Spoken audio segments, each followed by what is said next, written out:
पहुंच चुके हैं उज्जैन के महाकालेश्वर मंदिर में, जहां पर वो त्रिपटकेश्वर महादेव के दर्शन करेंगे, महाकालेश्वर ज्योतिर्लिंग के दर्शन, पूजा अर्चना और साथ ही साथ सनातन संस्कृति को उपहार के स्वरूप में महालोक के लोक का आज महालोकार्पण भी प्रधानमंत्री के कर कमलों से होगा। प्रधानमंत्री पहुंच चुके हैं उज्जैन के महाकाल मंदिर में। और ये महाकालेश्वर मंदिर का मुख्य प्रांगण, जहां पर प्रधानमंत्री सनातन धर्म और भारतीय संस्कृति के अनुरूप वेशभूषा धारण करने के बाद मंदिर के मुख्य वीवीआईपी द्वार से श्री महाकालेश्वर प्रांगण के अंदर प्रवेश करते हुए और उनके साथ मध्य प्रदेश के राज्यपाल, मध्य प्रदेश के मुख्यमंत्री और देश के नागरिक विमानन मंत्री श्री ज्योतिरादित्य सिंधिया, उज्जैन की नगरी जिसे अवंतिका, उज्जैनी, विशाला, प्रतिकल्पा, कुमुदवंती, स्वर्णशृंगा, अमरावती अनेक नामों से पहचाना जाता है, आज उसके लिए बहुत ही अनोखा दिन, बहुत ही अद्भुत दिन, जहां पर कुछ नई सौगातें इस राज्य को मिलने वाली हैं, इस देश को मिलने वाली हैं। और इस कार्यक्रम के क्रम में हम आपको उन सभी तथ्यों की जानकारी लगातार देते रहेंगे। फिलहाल प्रधानमंत्री श्री महाकालेश्वर के मुख्य मंदिर प्रांगण में, जहां पर वो अब थोड़ी ही देर में विशेष पूजा अर्चना के इस कार्यक्रम का हिस्सा बनेंगे। महाकाल के दरबार में पहुंचे हैं राष्ट्रनायक प्रधानमंत्री नरेंद्र मोदी। महाकाल के दरबार में पहुंचे हैं राष्ट्र निर्माण के संकल्प की सिद्धि के लिए। महाकाल के दरबार में पहुंचे हैं विशेष पूजा अर्चना के लिए, जिससे भारत को जगत गुरु बनाया जा सके, जिससे भारत को आत्मनिर्भर भारत की संकल्पना को साकार किया जा सके, जिससे विकसित भारत के लक्ष्य को हासिल किया जा सके। और प्रधानमंत्री नरेंद्र मोदी इस समय पहुंच चुके हैं गर्भगृह में। आकाशे तारकम लिंगम पाताले हाटकेश्वरम भूलोके च महाकालो लिंगत्रय नमोस्तुते।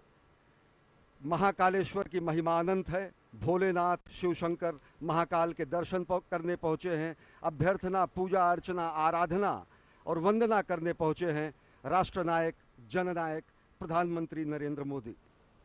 और इस वक्त आप जो तस्वीरें देख रहे हैं, प्रधानमंत्री मोदी राष्ट्र की ओर से इस संध्या काल के शुभ मुहूर्त में, आज बहुत ही पवित्र दिन, ये इस वक्त जो समय का चयन किया गया है, काल का चयन किया गया है, वो भी बहुत ही महत्वपूर्ण है, क्योंकि आज कृष्ण पक्ष कार्तिक मास द्वितीया की तिथि, जैसा कि आप जानते हैं, भगवान श्री महाकालेश्वर के कपाल पर जो विद्यमान चंद्रमा है वो भी द्वितीया का ही चंद्रमा है, और इसीलिए इसको बहुत ही शुभ, बहुत ही पवित्र माना जाता है।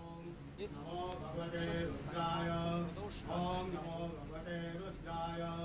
ओम नमो भगवते रुद्राय नमस्काराणि समर्पयामि। ओम स्वस्ति वाचनम ओम स्वस्ति न इंद्रो वृद्धश्रवाः स्वस्ति नः पूषा विश्ववेदाः स्वस्ति नस्तारक्षो अरिष्टनेमिः स्वस्ति नो बृहस्पतिर्दधातु।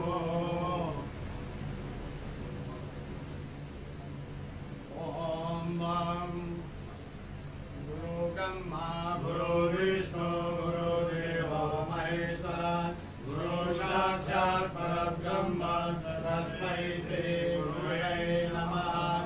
ओम स्वस्ति वाचनम नमस्काराणि समर्पयामि। रुद्राक्षमाला धारणम ओम त्र्यंबकं यजामहे सुगन्धिं पुष्टिवर्धनम् उर्वारुकमिव बन्धनं मृत्योर्मुक्षीयमामृतात्। महामृत्युंजय भगवान रुद्राक्षमाला धारणम् अर्पयामि। नमस्काराणि संकल्पः यदि विष्णु तदा वारो नक्षत्रं विष्णुरेव च योगस्य कर्ण सर्व विष्णुरमयं जगत् विष्णोर्विष्णोर्विष्णोर् श्रीमद्भगवतो महापुरुषस्य विष्णुवाज्ञाः प्रवर्तमानस्य अद्य ब्रह्मणो द्वितीय प्रदाते विष्णुपदे श्रीक्षेत्राः कल्पे सप्तमे वैवस्पतमन्वन्मन्त्रे अष्टामीं योगे कलिकृतं चरणे पूर्वोके भरतवर्षे भरतखण्डे जम्बूदीपे अवन्तिकायां विशालाक्षेत्रे महाकालमणे हर्षद्वीपीठे बौद्धावतारे मासोत्तमासे पुण्यपैत्रमासे कार्तिकमासे कृष्णपक्षे चतुः द्वितीयायां भौमवासरे अमुक शर्माहम् अमुक गोत्रोत्पन्नाहम् मम आत्मना श्रुति स्मृति पुराणोक्त वेदोक्त पुण्य फल प्राप्त्यर्थं समस्त भय व्याधि जरा पीड़ा व्याधि समस्त कष्ट निवारणार्थं मृत्युंजय भगवान महाकालेश्वर ज्योतिर्लिंग देवता प्रसन्नार्थं आदिदेविक आदिभौतिक आध्यात्मिक त्रिवधा तापोपशमनार्थं भगवान स्वयंभो सांब सदाशिवाय नमः। समस्त भारतवर्ष विजय फल प्राप्त्यर्थं विश्व कल्याण हेतु महाकालेश्वर तन्मे मनः शिव संकल्पमासो चरण कमलेभ्यो प्रियं मम नमस्काराणि अर्पयामि नमस्करोमि भगवान सांब सदाशिवाय नमः। अतः ध्यानम् ओम वक्रतुंड महाकाय सूर्यकोटि समप्रभ निर्विघ्नं कुरु मे देव सर्वकार्येषु सर्वदा। ओम गण गणपतये नमः नमस्काराणि अर्पयामि। ओम जयंती मंगलाकाली भद्रकाली कपालिनी दुर्गा क्षमा शिवा धात्री स्वाहा स्वधा नमोस्तुते। मां पार्वत्यै नमः। कार्तिक स्वामी चक्रवाणः संवदन्ति कुमारा विशिखारिव तन्न इन्द्रो बृहस्पतिर्दिते सर्वजजतु विश्वाः सर्वजजतु। कार्तिकेश्वराय नमः सेनापतये नमः नमस्काराणि नंदीगंगा ध्यान कलिते माशोषियानुरभवो भीमो गदाधरः शोभरसनगणेश संक्रन्धनो निधरेतवीरः शतघोषेण अजय साकवीन्द्रः। कार्तिकेश्वराय नमः सांगाय सह परिवाराय नमः सायुधाय सह शक्तिकाय नमः। ध्यानम् अक्षतानि अर्पयामि। भगवान महाकालेश्वर ध्यानम् ओम ओम द्रौं स्वाहा ओम भूर्भुवः स्वाहा ओम त्र्यम्बकं यजामहे सुवर्णं पुष्टिवर्धनम् उर्वारुकमिव वन्दनं मृत्योर्मुक्षीयमामृतात् नमः। शम्भवाय च मयो भवाय च नमः शङ्कराय च मयस्कराय च नमः शिवाय च शिवतराय च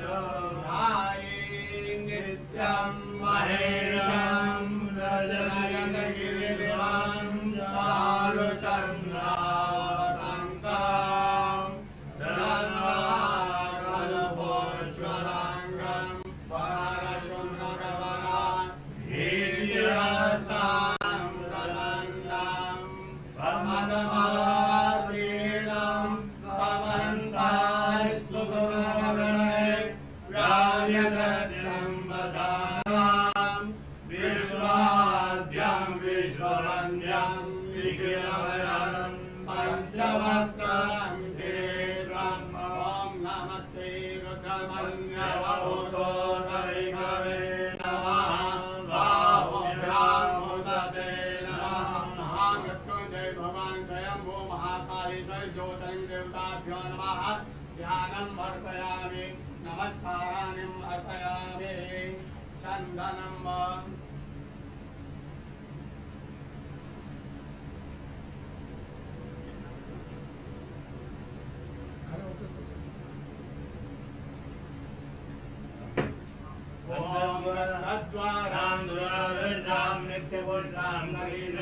ईश्वरीं सर्वभूतानां आमियो भवेश्वर्यं स्वां गन्धर्वा अखनो स्वामिन्द्र स्वां बृहस्पतिः स्वामोऽखदि सोमो राज विद्वान् दशमान्दमुच्यत हरिरिव भोगैः पर्येति वा वन्द्यायाहेतिं परिपादमानः हस्तघ्नो दिशा वरुणानि विश्वं पुमान् परिपादो विश्वतः सुगन्धि द्रव्यम् अर्पयामि भगवान् महाकालीश्वर ज्योतिर्लिंग देवताभ्यो नमः रजत बिल्पत्रम् अर्पयामि गिरिधरं त्रिपुराकारं त्रिनेत्रं च त्रिआयुधं त्रिजन्मपापसंहारं अनेकविधं शिवार्पणं दर्शनं बिल्पत्रस्य निष्पादनं पापनाशनं अघोरपापसंहारम् एकबिल्वं शिवार्पणं काशीवासी निवारणं च कालभैरवदर्शनं पाठितन्या महादानम् अनेकबिल्वं शिवार्पणम् ओम नमो बिल्विने च कवचिने च नमो वर्विणे च वरोधिने च नमो श्रुताय च श्रुतसेनाय च नमो ध्वन्द्वभ्याय च हनन्य माल्यादिने मालिद्यादिने प्रभु मया पूजातं पुष्पोऽयं प्रतिगृह्यताम् सेवन्तिका पूर्णचमाकराजय पूर्णगजानकरवेरसार पुष्पै बिल्वप्रसाद तुलसी दलमालदेवी स्वां पूजयामि जगदीश्वरमे प्रसिद्ध पुष्पमालाम् अर्पयामि चक्षुरुहं व्यधरो प्रतिदाव्यन्नं मुखं किमस्य सेत्यं बाहो किमोरुपादा उच्यते पुष्पं समर्पयामि पुष्पमालाम् अर्पयामि आचमनं धूपं समर्पयामि दीपं समर्पयामि धूपं दीपं समर्पयामि नैवेद्यं निवेदयामि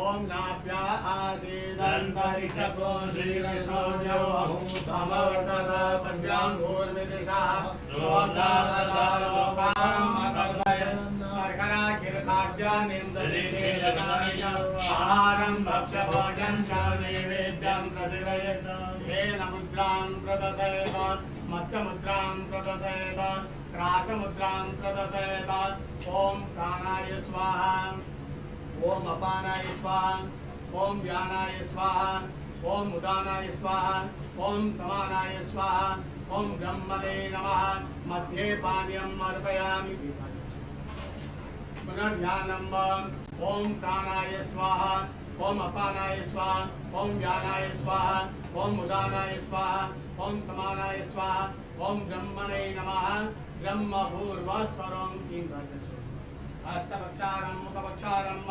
शुद्धात्मनं दरोद्वर्तनार्थे दिव्यचन्दनम् अर्पयामि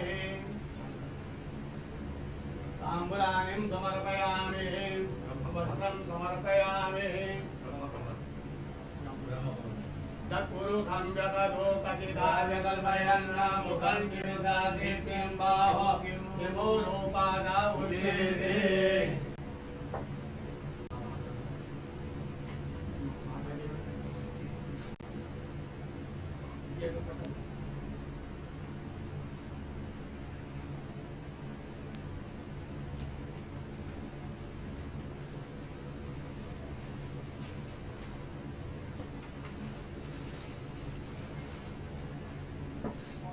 ओम वस्त्रं वा चक्षुरुहं व्यततो कथिताव्यकल्पयन् मुखं किमिशासित्यं बाहो किमोरोपादा उच्यते वस्त्रं समर्पयामि आभूषणार्थे गन्धाक्षतमर्पयामि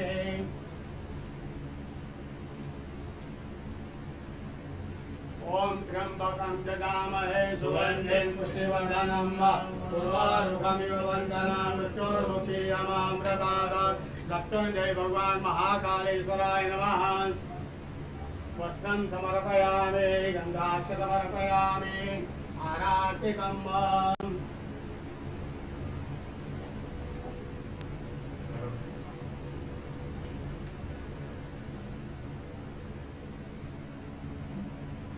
ओम अग्निदेवता वातो देवता सूर्यो देवता चन्द्रमा देवता वसवो देवता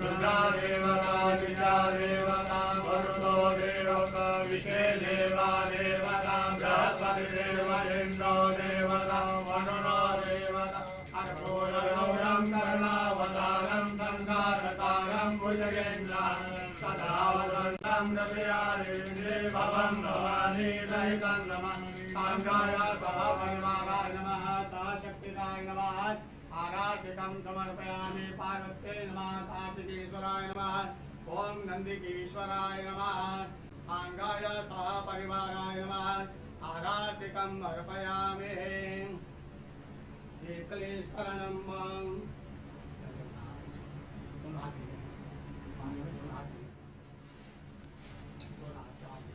शीतलेश्वरनं देववन्दनं आत्मवन्दनं आत्मरक्षार्थ आराधिकं अर्पयामि मंत्रपुष्पाञ्जलिं ओम तत्पुरुषाय विद्महे महादेवाय धीमहि तन्नो रुद्रः प्रचोदयात् ईशानः सर्वविद्यानां ईश्वरः सर्वभूतानां ब्रह्मा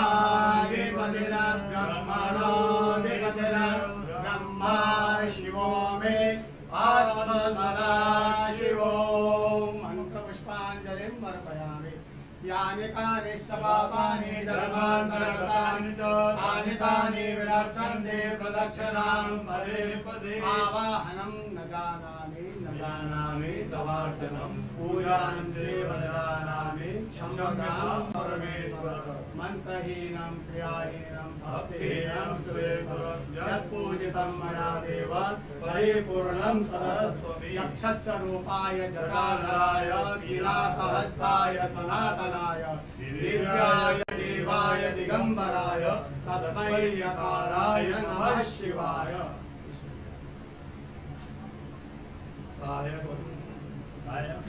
सायंकाले शिवं दृष्ट्वा निशि पाप विनश्यति आजन्म कृतमाद्यान्ने छायान्ने सप्तजन्मनि काञ्चनतत्त्वानां नवां कोटिशतेरवे पञ्चकोटिगङ्गानां तत्त्वानां शिवदर्शनं समाप्राप्ता नमस्काराणि समर्पयामि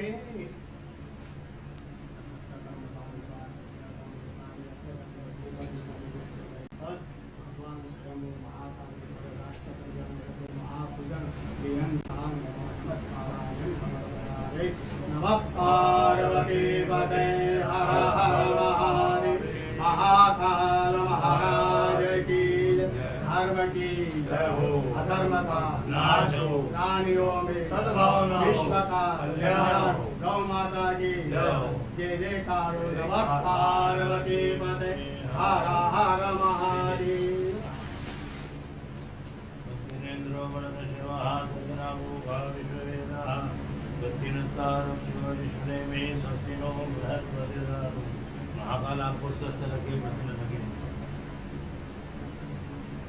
श्री महाकालेश्वर साधन आशीर्वाद तत्पुण्यम जय महाकाल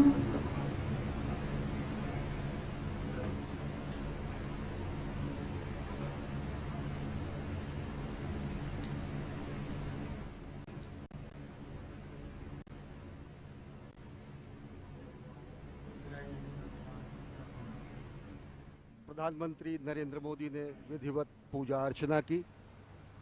भगवान महाकाल के दरबार में पहुंचे हैं राष्ट्र निर्माण की संकल्पना को साकार करने के लिए, राष्ट्र निर्माण के संकल्प की सिद्धि के लिए, जगत गुरु भारत की संकल्पना को मूर्त रूप देने के लिए और साथ ही साथ जो विकसित भारत का सपना उन्होंने देखा है उसको धरातल पर वास्तविकता में परिणति देने के लिए, संकल्प से सिद्धि के लिए आए हैं। ये हमारी ही संस्कृति है अजय, जो कहती है कि धर्म की जय हो, अधर्म का नाश हो, प्राणियों में सद्भावना हो, विश्व का कल्याण हो। राष्ट्र निर्माण के संकल्पना के साथ और विश्व कल्याण की कामना के साथ इस समय प्रधानमंत्री नरेंद्र मोदी महाकाल के दरबार में हैं और इस संकल्प को सिद्धि में पूर्ण करने के लिए इस समय साधनारत हैं। जो ये दृश्य आप इस वक्त देख रहे हैं, आपको ये समझना बहुत ही आवश्यक है कि ब्रह्मांड का एक अकेला ऐसा शिवलिंग जिसका आप इस वक्त दर्शन कर रहे हैं, जो दक्षिणाभिमुख है, यानी जो दक्षिण की ओर मुख किए हुए हैं। आप और हम सभी जानते हैं कि दक्षिण की जो दिशा होती है वो यम की होती है, यमराज की होती है। लेकिन जो यम को भी जीत ले, जो काल को भी जीत ले, वही है महाकालेश्वर भगवान आशुतोष। और इस महान शिवलिंग के ठीक ऊपर श्रीयंत्र स्थापित है, जो इस वक्त दृश्य में नहीं दिख रहा है, लेकिन आप उसकी कल्पना कर सकते हैं। वहाँ से बाईं ओर भगवान श्री गणपति विद्यमान हैं, दाईं ओर त्रिशूल के पीछे भगवान कार्तिकेय विद्यमान हैं, और ठीक बीच में माँ पार्वती। पूरा का पूरा जो शिव परिवार इस अद्भुत दक्षिणाभिमुखी ब्रह्मांड के इस अनोखे शिवलिंग में विद्यमान। और इस मंदिर के निर्माण की समय सीमा तो शायद हम आपको बता सकते हैं, लेकिन इस ज्योतिर्लिंग के आविर्भाव की जो समय सीमा है उस तक अभी तक कोई भी पहुंच पाने में समर्थ नहीं हुआ है। और ये जो ध्यान की स्थिति है, जिसमें षडक्षर मंत्र या फिर पंचाक्षरी मंत्र का ध्यान किया जाता है, वो बहुत ही अद्भुत मंत्र, जिसमें हर अक्षर कुछ न कुछ संदेश, कुछ न कुछ शक्ति लेकर के आता है। और अब उसी षडाक्षर मंत्र को एक एक शब्द के अर्थों के अनुसार षडाक्षर मंत्र की जो उच्चारण विधि है उसको कहने का मैं प्रयास करता हूँ। ओंकारं बिंदु संयुक्तं नित्यं ध्यायन्ति योगिनः कामदं मोक्षदं चैव ओंकाराय नमो नमः। नमन्ति ऋषयो देवाः नमन्त्यप्सरसां गणाः नरा नमन्ति देवेशं नकाराय नमो नमः। महादेवं महात्मानं महाध्यानपरायणं महापापहरं देवं मकाराय नमो नमः। शिवं शान्तं जगन्नाथं लोकानुग्रहकारकं शिवमेकपदं नित्यं शिकाराय नमो नमः। वाहनं वृषभो यस्यः वासुकिः कण्ठभूषणं वामे शक्तिधरं देवं वकाराय नमो नमः। यत्र तत्र स्थितौ देवः सर्वव्यापी महेश्वरः यो गुरुः सर्वदेवानां यकाराय नमो नमः। षडक्षरमिदं स्तोत्रं य पठेत् शिवसन्निधौ शिवलोकमवाप्नोति शिवेन सह मोदते। शिवाय नमः। शिवलिंगाय नमः। और इस ध्यान की मुद्रा में सबसे जो संकल्पना है सनातन संस्कृति की, वो विश्व कल्याण की है, सत्यम शिवम सुंदरम की है। और ओम नमः शिवाय का महाजाप, ये पंचाक्षर जो है, इसका जाप करने से न केवल प्राणी मात्र को ज्ञान, श्री, सिद्धि और सभी मनोकामनाओं की पूर्ति होती है, बल्कि उसके संकल्प की भी सिद्धि होती है। समूचे राष्ट्र की ओर से विकसित राष्ट्र के सपने को साकार करने के लिए, विश्व कल्याण की कामना को चरितार्थ करने के लिए, और भारत को आत्मनिर्भर भारत के साथ साथ एक भारत श्रेष्ठ भारत, समुन्नत भारत और जगत गुरु भारत की संकल्पना को साकार करने के लिए इस समय प्रधानमंत्री नरेंद्र मोदी आराधना कर रहे हैं, साधना कर रहे हैं महाकाल के दरबार में। जो पंचाक्षर हैं ओम नमः शिवाय, इनके अलग अलग शब्दों के अलग अलग अक्षरों के अलग अलग अर्थ होते हैं। नागेंद्र हाराय त्रिलोचनाय भस्मांगरागाय महेश्वराय नित्याय शुद्धाय दिगंबराय तस्मय नकाराय नमः शिवाय। मंदाकिनी सलिल चंदन चर्चिताय नंदीश्वर प्रथमनाथ महेश्वराय मंदार पुष्प बहुपुष्प सुपूजिताय तस्मय मकाराय नमः शिवाय।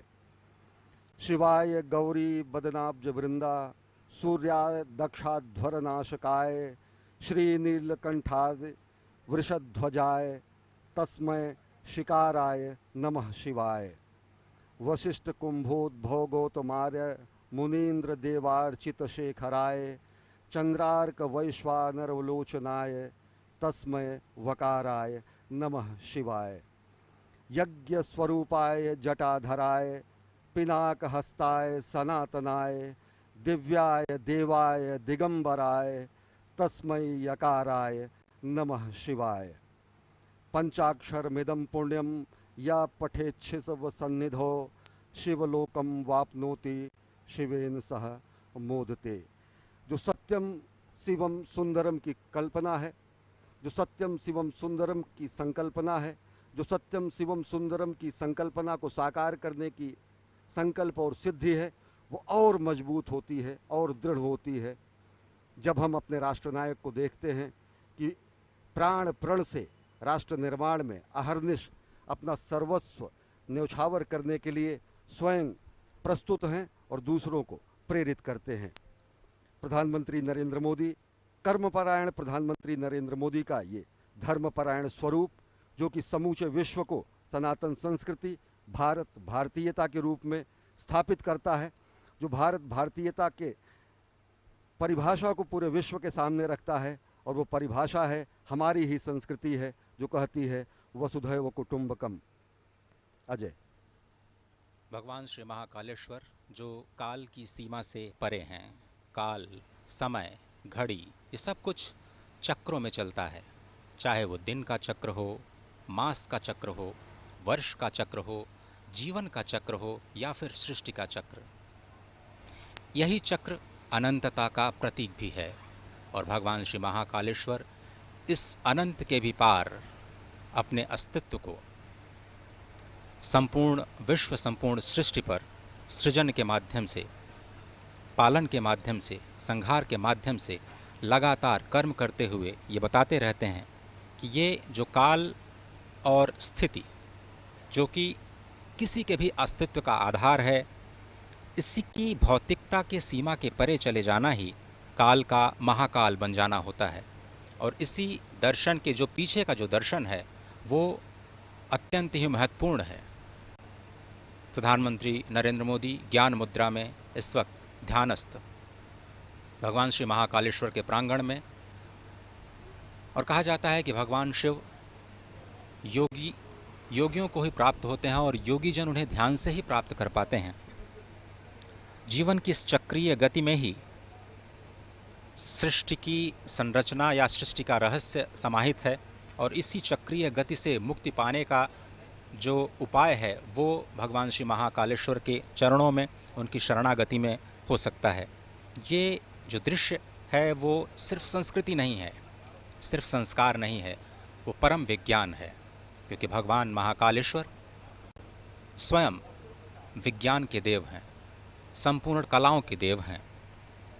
और आपने देखा कि किस तरह से पूजन अर्चन का जो कार्यक्रम है, संध्या के समय में भगवान श्री महाकालेश्वर का जलाभिषेक नहीं किया जाता, और इस परंपरा का पालन करते हुए प्रधानमंत्री मोदी ने संक्षिप्त पूजन अर्चन कर देश और राष्ट्र की ओर से संपूर्ण विश्व के कल्याण और समुद्भव की प्रार्थना की, और इस राष्ट्र को उन्नति और समुद्भव के मार्ग पर जाने की प्रार्थना, वंदना भगवान श्री महाकालेश्वर से। अद्भुत दृश्य। और निश्चित तौर से यह अप्रतिम दृश्य, माँ भारती का भाल, माँ भारती का ललाट गर्व से और उन्नत हो जाता है जब भारत और भारतीयता की धर्मध्वजा पूरे विश्व में लहराती है। और निश्चित तौर से अगर देखें तो भगवान शिव के दरबार में आकर, महाकाल के दरबार में आकर जिस तरीके से राष्ट्र निर्माण के संकल्प की सिद्धि के और ज़्यादा दृढ़ विश्वास होता है। इस समय रक्षा सूत्र बांधा जा रहा है प्रधानमंत्री जननायक राष्ट्र सेवक प्रधानमंत्री नरेंद्र मोदी को। और अगर देखें तो भगवान शिव वास्तव में विलक्षण देव हैं, शिव सत हैं, शिव शाश्वत हैं, शिव आदि हैं, शिव अनादि हैं, शिव अनंत हैं, शिव अंत हैं, शिव आदि योगी हैं, शिव महायोगी हैं, शिव मुक्तिदाता हैं, शिव मोक्षदाता हैं, शिव नाथों के नाथ हैं भगवान भोलेनाथ, और कालों के काल हैं भगवान महाकाल। और भगवान महाकाल के दरबार में पूजा अर्चना आराधना कर प्रधानमंत्री नरेंद्र मोदी इस समय गर्भगृह से प्रस्थान कर रहे हैं। और आज वो सनातन संस्कृति और भारत भारतीयता के एक और प्रकाश स्तंभ का भी लोकार्पण करेंगे। भगवान महाकाल के महालोक का विश्वार्पण होगा, आज लोकार्पण होगा। यह भी सनातन संस्कृति के लक्ष्य से और विश्व में भारत की बढ़ती हुई शक्तिबोध और भारत के नए स्वरूप को परिलक्षित करेगा। इस समय परिक्रमा कर रहे हैं और भगवान शंकर के वाहन नंदी के बगल इस समय ध्यान कर रहे हैं प्रधानमंत्री नरेंद्र मोदी। और निश्चित तौर से जो हमारी संकल्पना है कि सर्वे भवन्तु सुखिनः, सर्वे सन्तु निरामयः, सर्वे भद्राणि पश्यन्तु, माँ कश्चित् दुर्भाग भवेत्, ये प्रार्थना, ये अभ्यर्थना, ये आराधना प्रधानमंत्री नरेंद्र मोदी की। भगवान श्री नंदीश्वर को स्वयं धर्म का स्वरूप माना जाता है।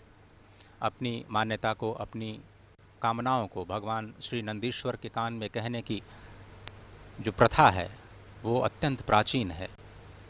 भगवान शिव से कुछ कहना होता है तो भगवान श्री नंदीश्वर का आश्रय लेकर के भक्त उनके कानों में अपनी मनोकामना को कहते हैं और वही ध्यान, वही कामना, वही स्तुति इस वक्त साक्षात धर्म के स्वरूप नंदीश्वर भगवान के समीप बैठ कर के प्रधानमंत्री मोदी कहते हुए। और अनोखा दृश्य देखिए कि भगवान नंदीश्वर, कितना अद्भुत भाग्य है उनका कि वो सदा भगवान शिव के सम्मुख ही रहते हैं। और इस स्वयंभू शिवलिंग की एक अद्भुत महत्ता एक और भी है कि जब भगवान सूर्य की किरणें उज्जैन में पहली बार आती हैं तो वो इसी शिवलिंग का अभिषेक करती हैं। भगवान सूर्य की किरणें जब अस्ताचल की तरफ जाती हैं तो स्वयं इस शिवलिंग का अभिषेक करती हुई जाती हैं।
इस समय प्रधानमंत्री नरेंद्र मोदी महाकाल के दरबार में पूजा अर्चना आराधना करने के बाद प्रस्थान कर रहे हैं। साथ में हैं मध्य प्रदेश के राज्यपाल मंगू भाई पटेल और मुख्यमंत्री शिवराज सिंह चौहान और केंद्रीय मंत्री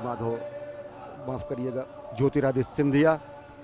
और विलक्षण क्षण, एक असाधारण, अद्भुत और अलौकिक और अकल्पनीय क्षण समूची विश्व मानवता के लिए, क्योंकि एक स्वप्नदृष्टा के साधना का ये फल आज पूरी दुनिया देखेगी। एक राष्ट्र सेवक की साधना का कर्मफल भी आज दुनिया देखेगी। कर्मयोगी ने अभी आदियोगी को अपनी कार्यांजलि और पुष्पांजलि अर्पित की है। इसके बाद राष्ट्र सेवक समूचे राष्ट्र और मानवता को कार्यांजलि भी प्रस्तुत करेंगे जब वो महाकाल के लोक का लोकार्पण करेंगे, विश्वार्पण करेंगे। और इस समय प्रधानमंत्री नरेंद्र मोदी सनातन संस्कृति के संवाहक के रूप में, जननायक के रूप में, राष्ट्रनायक के रूप में, भारत भारतीयता के ध्वजवाहक के रूप में महाकाल के दरबार में पहुंचे हैं और पूजा अर्चना कर अब यहाँ से महालोक के लोकार्पण के लिए प्रस्थान कर रहे हैं।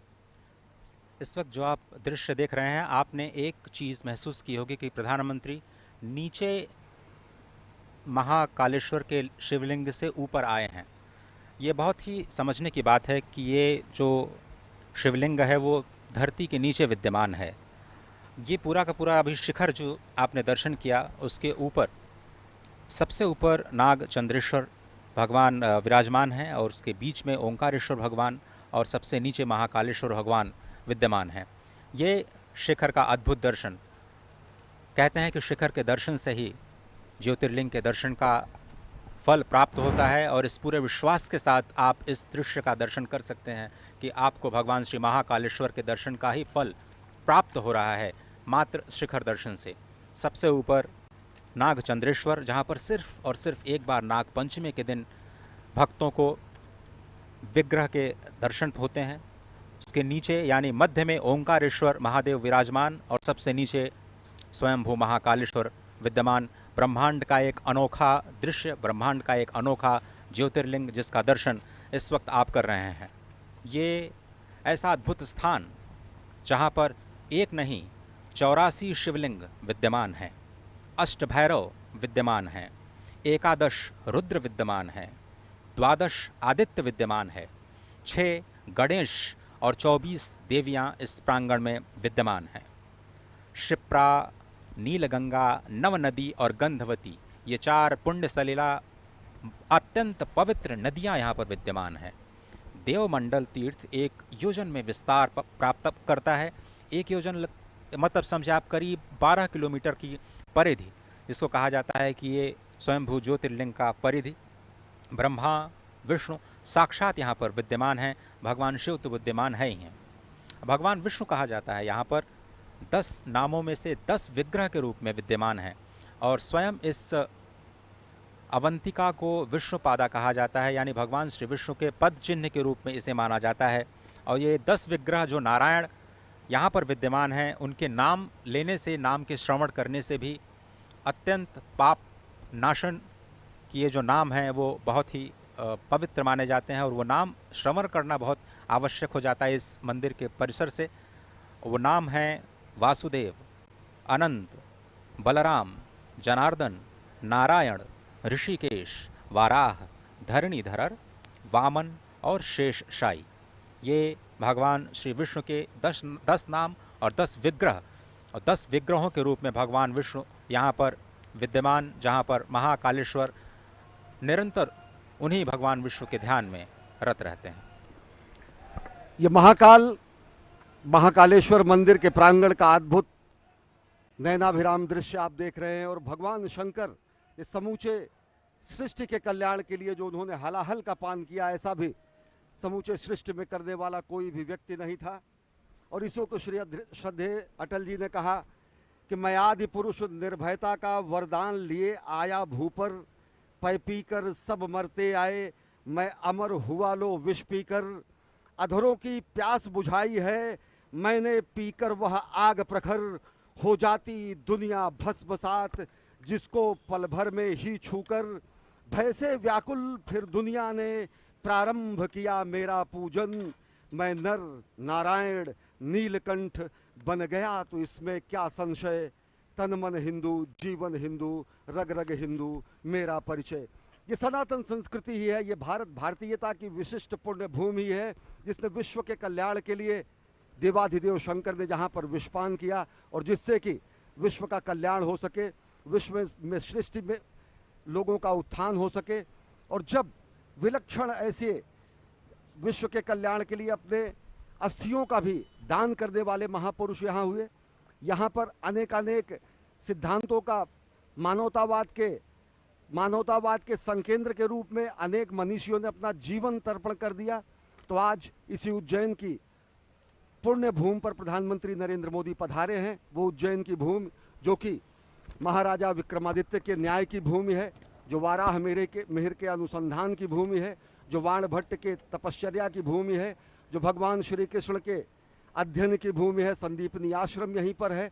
और निश्चित तौर से धरती का नाभिकेंद्र कहा जाने वाला उज्जैन आज एक और आयाम अपने में जोड़ने जा रहा है, क्योंकि महाकाल के दरबार में पूजा अर्चना के बाद अब प्रधानमंत्री नरेंद्र मोदी प्रस्थान कर चुके हैं महाकाल के लोक का महालोकार्पण करने के लिए, जो कि अपने में विलक्षण है, अद्भुत है और साथ ही साथ समूची भारत भारतीयता को अपने में समेटे है। इसके बाद आप देखेंगे कि किस तरीके से आज उज्जैन की श्री में, आज उज्जैन की सौंदर्य में, आज उज्जैन की महिमा में, आज उज्जैन की गरिमा में एक नया आयाम जुड़ने जा रहा है, जब प्रधानमंत्री नरेंद्र मोदी महालोक के लोक का महालोकार्पण करेंगे। अश्विनी, आपने उज्जैनी का नाम लिया। ये जो धरा है वो बहुत ही पवित्र है और इसके प्राचीन काल से बहुत सारे नाम रहे हैं और अब मैं उन नामों की तह में आपको ले जाना चाहता हूँ, नामों की यात्राओं पर आपको ले जाना चाहता हूँ, ये समझाने के लिए कि इस पुरियों को अलग अलग कल्पों में अलग अलग नामों से क्यों जाना जाता है। इस पुरी को कनक श्रृंगा के नाम से जाना जाता है। कहा जाता है कि सबसे पहले यहाँ पर भगवान विष्णु स्थित थे और उनके दर्शन के लिए भगवान ब्रह्मा और भगवान शिव यहाँ पर पधारे। तो यहाँ पर उनको स्वर्ण के शिखरों का दर्शन हुआ, तो स्वयं भगवान विष्णु ने इस धरा को कनक श्रृंगा का नाम दे दिया। और आप देख रहे हैं इस वक्त शिखर बिल्कुल कनक वर्ण में, और ये जो ध्वजा आप देख रहे हैं अत्यंत मनोहारी दृश्य, धर्म ध्वजा। और ऐसी भी रिपोर्ट्स हैं कि प्रधानमंत्री नरेंद्र मोदी के दीर्घायु की कामना करने के लिए आज एक ध्वजारोहण का भी कार्य किया गया है इस मंदिर के प्रांगण में, और आज मंगलवार के दिन ही वो शुभ कार्य किया गया। बहुत ही अद्भुत दृश्य इस वक्त आप देख रहे हैं मंदिर के प्रांगण का, जो अत्यंत मनोहारी और अत्यंत पवित्र करने वाली है। तो आपने समझा कि इसे कनक श्रृंगा क्यों कहते हैं। भगवान विष्णु ने स्वयं इसे कनक श्रृंगा का नाम दिया क्योंकि भगवान श्री ब्रह्मा और भगवान श्री विष्णु को यहाँ पर कनक के शिखर के दर्शन हुए। और कुछ ऐसी ही तस्वीरें, कुछ ऐसा ही दर्शन इस वक्त आप दूरदर्शन के माध्यम से देश और विदेश में बैठे अपने टेलीविज़न स्क्रीन्स पर लगातार उन भव्य दृश्य को अवलोकित कर रहे हैं, उसका अवलोकन कर रहे हैं और पुण्य का भागी बन रहे हैं। उसके बाद इसको कुशस्थली कहा जाता है। कहते हैं कि जब भगवान विष्णु भगवान श्री ब्रह्मा के आराधना करने पर प्रकट हुए तो भगवान श्री ब्रह्मा ने उनको कुश का आसन प्रदान किया, और कुश का आसन प्रदान करने के बाद जब भगवान विष्णु उसको स्थासन पर बैठे तो इसको कुशस्थली के नाम से जाना जाने लगा। अभी हमारे सहयोगी अश्विनी मिश्र ने आपको समुद्र मंथन की अद्भुत कथा का जिक्र किया। उन्होंने कहा कि किस तरह से भगवान श्री महाकालेश्वर ने हलाहल विष का पान किया। तो समुद्र मंथन के बाद देवों और दानवों में जब अमृत के लिए संघर्ष हुआ, क्योंकि सबसे पहले जो विष निकला वो तो भगवान ने ग्रहण कर लिया इस ब्रह्मांड को बचाने के लिए, लेकिन परस्पर संघर्ष हुआ जब अमृत निकला, और तभी भगवान विष्णु ने मोहिनी का रूप धारण किया। और जैसा कि आप जानते हैं कि ये माँ लक्ष्मी भी उसी समुद्र मंथन से उत्पन्न हुई, तो इसको पद्मा लक्ष्मी यानी पद्मा का वास कहा जाने लगा और इस स्थान को पद्मावती के नाम से जाना जाने लगा। उज्जैनी, आप जानते हैं कि देवों ने किस तरह से उत्कर्ष पूर्वक उज्जय किया, तो इसे उज्जैनी कहा जाने लगा। अवंतिका इसलिए कहा जाने लगा क्योंकि अवन यानी ये रक्षा करने वाली पुरी है, हमारी रक्षा करती है पापों से, और इसीलिए इसको अवंतिका कहा गया क्योंकि देवों की रक्षा करने वाली ये जो पुरी है वो अवंतिका के नाम से प्रसिद्ध हुई।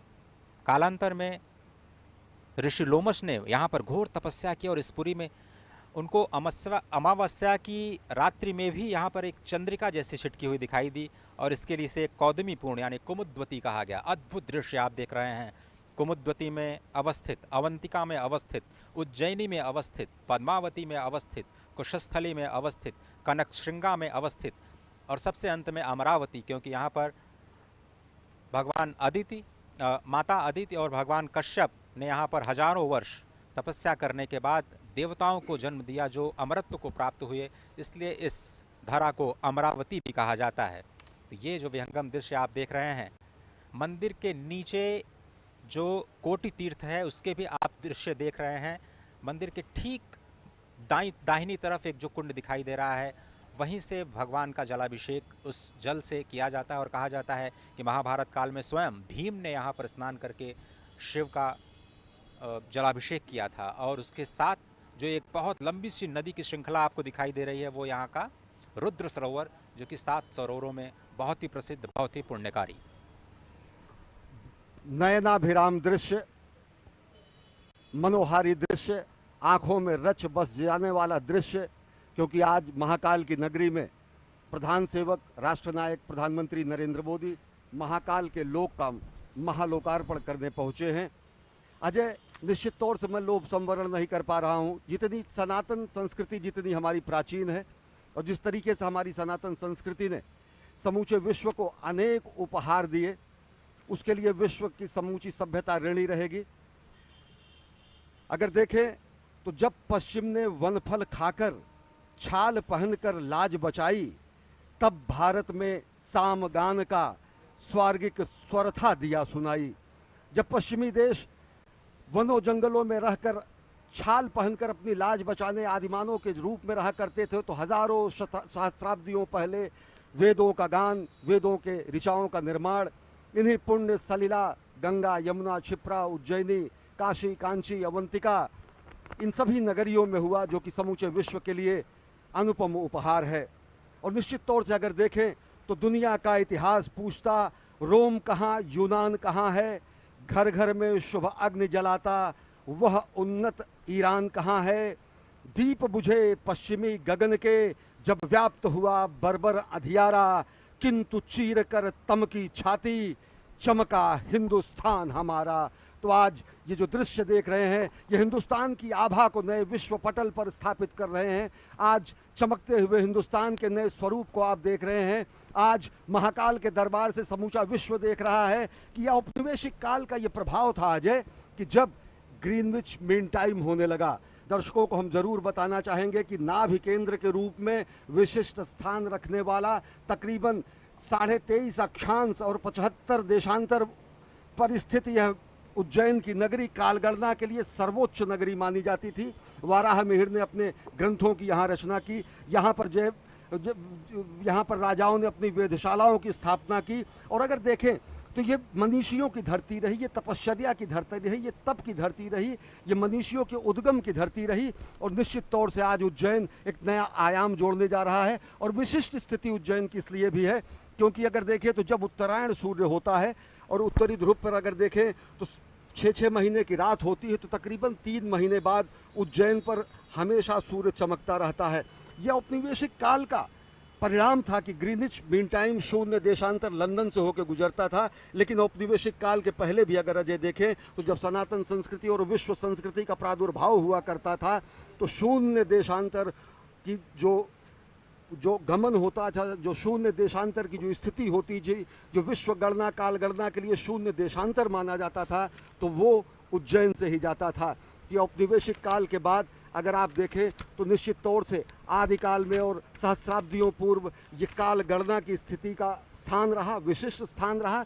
और निश्चित तौर से अगर काल गणना से भी हम जोड़ सकते हैं कि महाकाल का यहाँ पर उपस्थित होना, वह उस काल गणना के परिप्रेक्ष्य में भी कहा जा सकता है। और अगर देखें तो विज्ञान भी अजय, देश और काल, टाइम और स्पेस, इन्हीं सब चीज़ों पर जाकर आज आगे बढ़ रहा है। हाँ, विज्ञान जहाँ भौतिक चीज़ों में जाकर उन्नति कर रहा है, वहीं आध्यात्मिक रूप से, स्थूल रूप में नहीं लेकिन चैतन्य रूप में, शरीर रूप में नहीं अशरीरी रूप में, जो जगत के मिथ्याचार हैं उनके रूप में नहीं, वास्तविक सत्य, चित्त और आनंद के खोज के रूप में या अनुसंधान के रूप में, गणना के रूप में निश्चित तौर से ये उज्जैनी, ये प्रातकल्पा, ये कुमुदवती, ये स्वर्णश्रृंगा, ये अमरावती, ये उज्जैनी निश्चित तौर से समस्त विश्व के आकर्षण का केंद्र रही। और आज आकर्षण का केंद्र इसलिए है कि महाकाल के लोक का महालोकार्पण होने जा रहा है जननायक राष्ट्रनायक प्रधानमंत्री नरेंद्र मोदी के करकमलों से,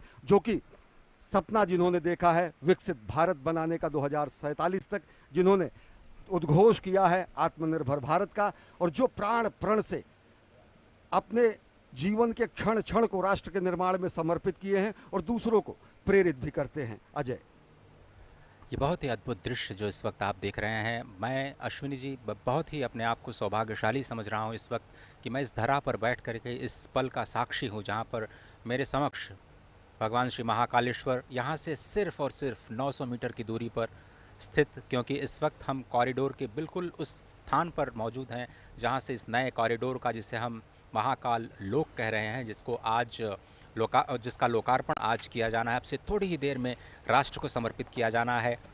स्वयं श्री महाकालेश्वर के सम्मुख बैठ करके इस क्षेत्र की महिमा का बखान करना, इससे बड़ा सौभाग्य क्या हो सकता है। और जिस तरह से हमने कहा कि आज तो द्वितीया की तिथि है, द्वितीया का चंद्रमा स्वयं भगवान श्री महादेव के भाल पर विराजमान रहता है, और इसीलिए कहा जाता है कि आज के दिन अगर आप चंद्र दर्शन कर लेते हैं तो भगवान महादेव के दर्शन का फल आपको प्राप्त होता है।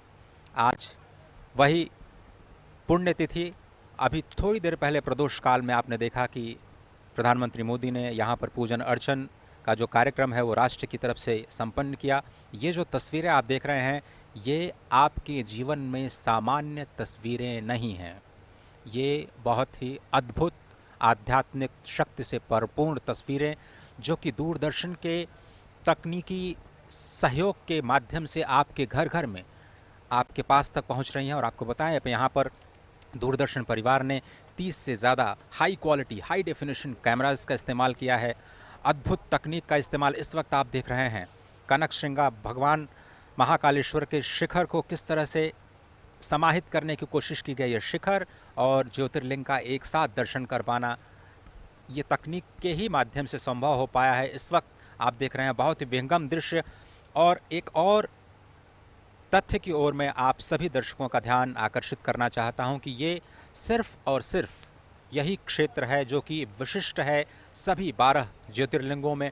और क्यों ये विशिष्ट है, ये समझना बहुत ही आवश्यक है, क्योंकि यही ज्योतिर्लिंग है जो कि 5 स्वरूपों में आपको स्पष्ट नजर आता है। ये देखिए विहंगम दृश्य। मैं इसलिए बार बार ये कह रहा हूँ कि इसी ज्योतिर्लिंग को क्षेत्र कहा जाता है, इसी ज्योतिर्लिंग को पीठ भी कहा जाता है, इसी ज्योतिर्लिंग को स्मशान भी कहा जाता है।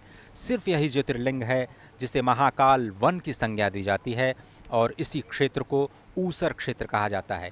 ये जो पंच प्राण आप कह सकते हैं, ये जो पंच तत्व आप कह सकते हैं, सिर्फ और सिर्फ इसी ज्योतिर्लिंग की धारा पर विद्यमान है, जो क्षेत्र, पीठ, ऊसर, स्मशान और वन एक साथ अपने आप में समाहित करता है। तो इसको ऐसा क्यों कहा जाता है, ये समझने की जरूरत है।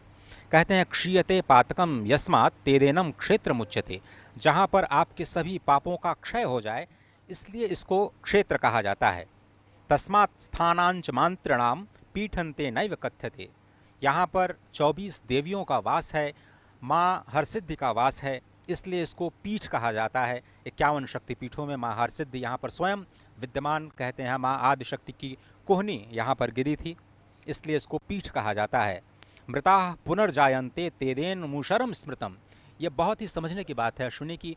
जो ऊसर शब्द होता है उसको हम नकारात्मक कहते हैं, जहाँ पर कोई उत्पादन संभव नहीं है उस भूमि को हम ऊसर भूमि कहते हैं। इस क्षेत्र को भी ऊसर भूमि कहा जाता है, क्योंकि यहाँ पर अगर आपकी मृत्यु हो गई तो आपका पुनर्जन्म नहीं होता है, इसलिए ये क्षेत्र ऊसर है। और ऊसर शब्द का इतना सकारात्मक प्रयोग आज तक मैंने अपने जीवन में नहीं देखा, जो आपको जन्म और मृत्यु की अजस्र अनादि अनंत परंपरा से परिच्छेद करके आपको मोक्ष की स्थिति में ले जाता है, इसलिए यह क्षेत्र ऊसर कहा जाता है। और भगवान शिव को बहुत ही ये प्रिय है। स्मशान महाकाल के रूप में यहाँ विद्यमान होते हैं, इसलिए इसको स्मशान भी कहा जाता है, और अंत में इसको कहा जाता है महाकाल वन। तो अभी थोड़ी दिन पहले हमने एक महापर्व मनाया शरद पूर्णिमा का। शरद पूर्णिमा को अत्यंत मनोहारी, अत्यंत पवित्र दिन माना जाता है सनातन धर्म की संस्कृति में। 2 दिन पहले ही ये शरद पूर्णिमा का जो पर्व है, हमने देखा वृंदावन में इसकी बहुत महत्ता है। अगर आप उस दिन वृंदावन में होते हैं तो वो बहुत ही महत्व का दिन होता है। और उसके बाद जो वृंदावन नहीं तो कम से कम महाकाल वन में हम लोग तो आ ही चुके हैं, और भगवान श्री महाकालेश्वर ने स्वयं हमें बुलाया। ये मनोहारी दृश्य, और इससे पहले आपने मुझे खुद ये बताया था कि रुद्र सागर जो कि उज्जैन में महाकाल के मंदिर के प्रांगण से ही सन्निध है और बगल में ही है, ये उज्जैन के महासागर में इससे पूर्व जो लोगों ने वो टापू सदृश जगह देखी, पौराणिक मान्यताओं के अनुसार वो महाराजा विक्रमादित्य के सिंहासन की स्थिति है, वो मानी जाती है, यहाँ के लोगों का मत है। और ऐसा लोगों पे रुद्र सागर में जो हमने नयनाभिराम दृश्य देखा, वो टापू सदृश वो स्थान देखा तो वो स्थान था जो कि महाराजा विक्रमादित्य जी जहां पर अपना सिंहासन लगाते थे, जिन्होंने न्याय की नई परिभाषा दी और बेहद मनोहारी दृश्य।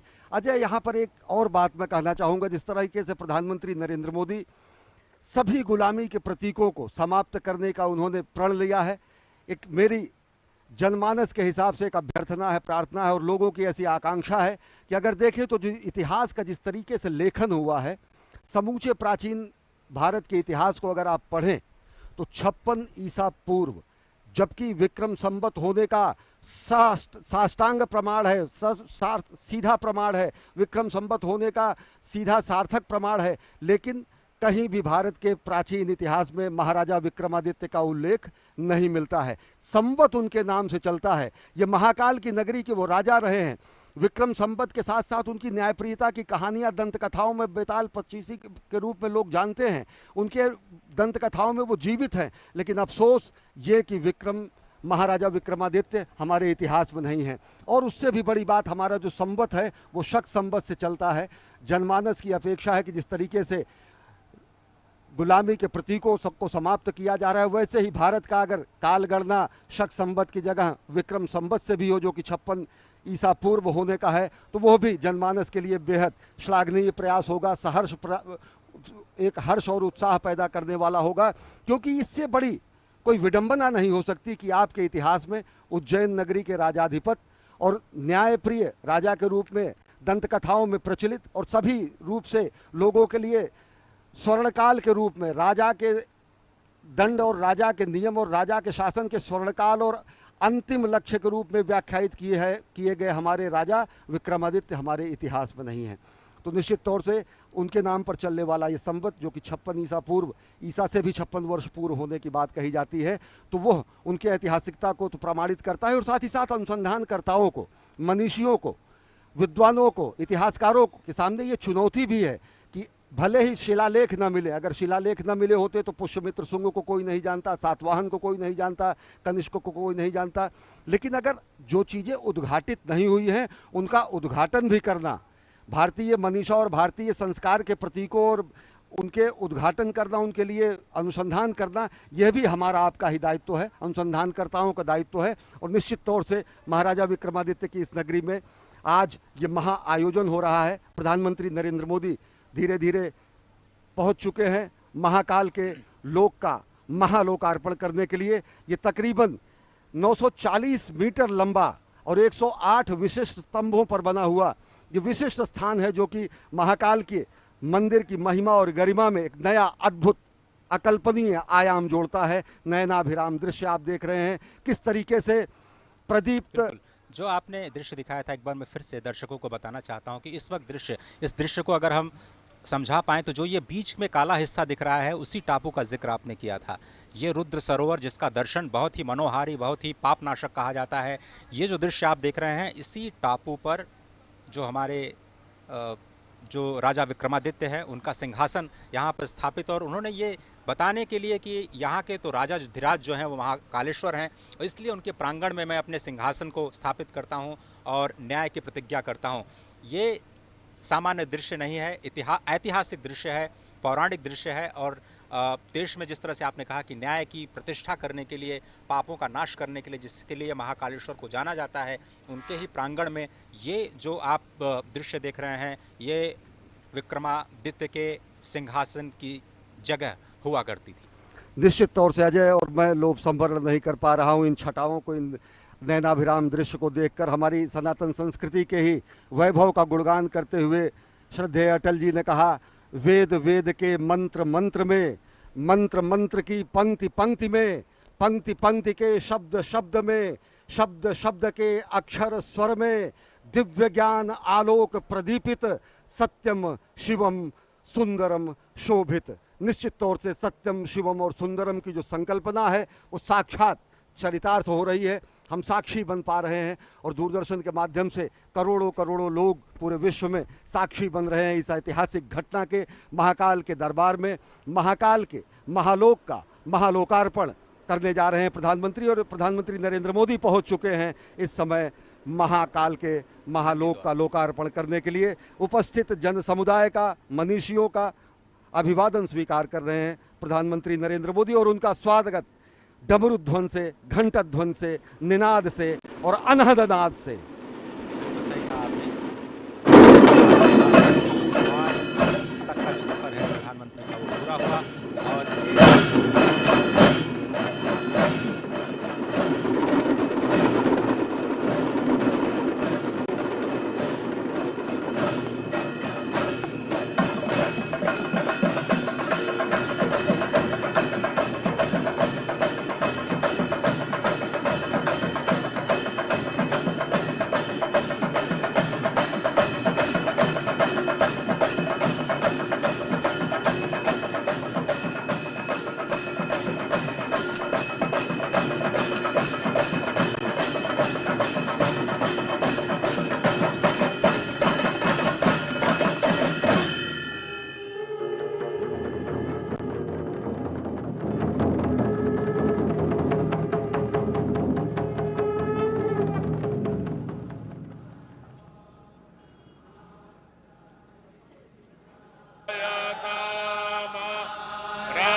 कवियो दिव्याधि महारथो जायतान् धेनुर्भो नड़ न संभवाय मयो भवाय मयो भवाय संभवाय संभवाय मयो भवाय शंकराय शंकराय मयो भवाय संभवाय संभवाय मयो भवाय शंकराय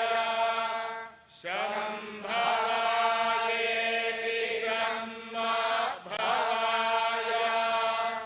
संभवाय शंकराय शंकराय मयो भवाय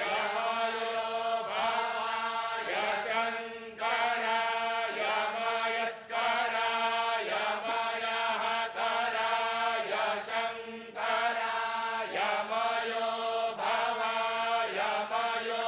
भवाय शंकराय मयस्कराय मयो भवायेति मयः भवाय शंकराय मयस्कराय मयहकराय शंकराय शंकराय मयस्कराय शिवाय शिवाय मयहकराय शंकराय शंकराय मयस्कराय शिवाय शंकरायेति शंकराय मयस्कराय शिवाय शिवाय मयहकराय मयस्कराय शिवाय शिवतराय शिवतराय शिवाय मयहकराय मयस्कराय शिवाय शिवतराय मयहकरायेति मयहकराय शिवाय शिवतराय शिवतराय शिवाय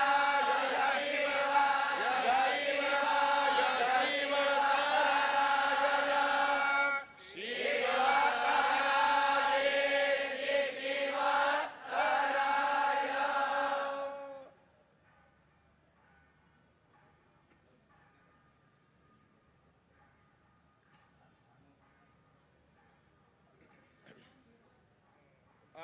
नो भद्राः क्रतवो जन्तु विश्वतो रब्धासो अपरीकास उद्भिदाः देवानां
भक्तिकायां विहितावतारं मुक्तिप्रदानाय च सज्जनानाम् अकाल मृत्योः परिरक्षणार्थं वन्दे महाकाल महासुरेशम्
जो सप्तर्षियों में से एक महर्षि गौतम, महर्षि जमदग्नि, उसके बाद महर्षि विश्वामित्र, जिन्हें कहा जाता है कि वो गायत्री मंत्र के दृष्टा हैं और आनुवांशिक विज्ञान और अस्त्र शस्त्र की विद्या के ज्ञाता, और यही भारत जिसे पहले विश्वगुरु के नाम से जाना जाता था। उसके बाद महर्षि भारद्वाज, जो स्वयं देवगुरु बृहस्पति के पुत्र हैं, ऋग्वेद के 6ठे मंडल के दृष्टा हैं, और भारद्वाज स्मृति, भारद्वाज संहिता और जो विज्ञान शास्त्र है उसके रचयिता हैं। साथ ही महर्षि अत्रि, जो कि ब्रह्मदेव के नेत्र से उत्पन्न है, ऋग्वेद के 5वें मंडल के दृष्टा और वनवासी श्री राम के मार्गदर्शक। और अत्रि, इस वक्त आप जो तस्वीरें देख रहे हैं ये महाकाल पथ की तस्वीरें, जिसमें इस वक्त मंडपम जिसे कहा जाता है, और ये बहुत ही अत्यंत मनोहारी दृश्य त्रिपुर वध का। त्रिपुर एक महान दानव जिसे भगवान श्री शिव ने एक ही बाण में त्रिपुरासुर का वध किया, और इस रथ का संचालन स्वयं श्री ब्रह्मा जी ने किया था। ये इस अत्यंत मनोहारी दृश्य के माध्यम से आपको त्रिपुर वध की जो कथा है वो आप तक पहुंच रही है। बेहद विहंगम मनोहारी दृश्य, जैसा कि आपने कहा, इससे पहले हमने देखा कि सप्तऋषियों के दर्शन किए, त्रिपुरासुर संहार का जो संकल्प भगवान शिव ने लिया था उसके उन्होंने दर्शन किए, और इस समय प्रधानमंत्री नरेंद्र मोदी सप्तर्षि मंडल में ही हैं, जहां पर, और साथ ही साथ इस पूरे अगर देखें महालोक को तो अलग अलग क्षेत्रों में 900 मीटर से ज़्यादा ये लंबा विस्तीर्ण क्षेत्र है, जहां पर अलग अलग शिवपुराण से संबंधित जो कथाएं हैं उनका लोकार्पण किया गया है। त्रिपुर सुर संहार की अगर कथा की बात करें तो ब्रह्मा ने जब ताड़कासुर के तीनों पुत्रों को 3 पुर दे दिए और त्रिपुर राक्षस असुर के रूप में जाने लगे, और जब उनसे समूची मानवता क्लांत हो गई, तो ये दृश्य इस समय देख रहे हैं कि प्रधानमंत्री नरेंद्र मोदी उसका अवलोकन कर रहे हैं। तो उसे मोक्ष प्रदान करने के लिए एक विशेष रथ के रूप में और विशेष अस्त्र के रूप में त्रिपुरासुर संहार करने के लिए भगवान शिव ने अवतार लिया, जिसमें उनके रथ के रूप में, सारथी के रूप में स्वयं ब्रह्मा थे, सूर्य और चंद्र जिसके पहिए थे, मेरु पर्वत उनकी धनुष थी, सर्पराज वासुकी उनकी प्रत्यंचा थे, अग्नि वायु विष्णुदेव और यमदेव उनके बाण थे, और सबसे बड़ी बात, इस दुष्कर और दुसाध्य कार्य के लिए भगवान शिव ने उज्जैन का ही चयन किया। इस समय प्रधानमंत्री नरेंद्र मोदी महाकाल के लोक का वो दृश्य देख रहे हैं, और इस समय पहुंचे हैं नवग्रह में। नवग्रह में प्रधानमंत्री नरेंद्र मोदी इस समय देख रहे हैं। भारतीय अगर गणना परंपरा, पंचांग परंपरा की अगर बात करें तो भारत में 9 ग्रह माने गए हैं। हमारी सनातन संस्कृति में ये 9 ग्रह हैं: सूर्य, चंद्र, मंगल, बुध, गुरु, शुक्र, शनि, राहु और केतु।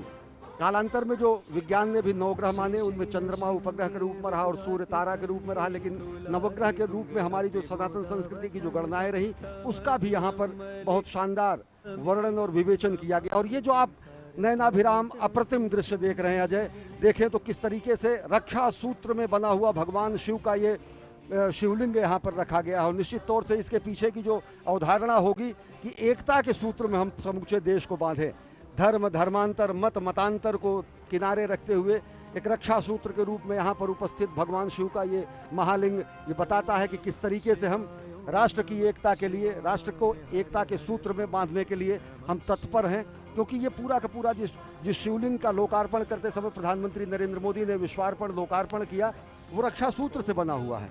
और रक्षा सूत्र से बनने का अर्थ यही है कि हम एकता के सूत्र में बंधे, क्योंकि अलग अलग तंतु जब एक हो जाते हैं तो रक्षा बनती है, और वो रक्षा सूत्र निश्चित तौर से लोगों की रक्षा के लिए होती है। और साथ ही साथ अगर देखें अजय, तो ये भारत के विश्व के मस्तक पर, विश्व के क्षितिज पर नए भारत के अभ्युदय का सीधा प्रमाण है। पूरी दुनिया देख रही कि किस तरीके से भारत भारतीयता को अपने में समेटे, नित नूतन और चिर पुरातन विरासत के साथ विकास के मंत्र को लेकर प्रधानमंत्री नरेंद्र मोदी नए भारत का अभ्युदय कर रहे हैं, नए भारत का निर्माण कर रहे हैं, नए भारत की संकल्पना को साकार कर रहे हैं।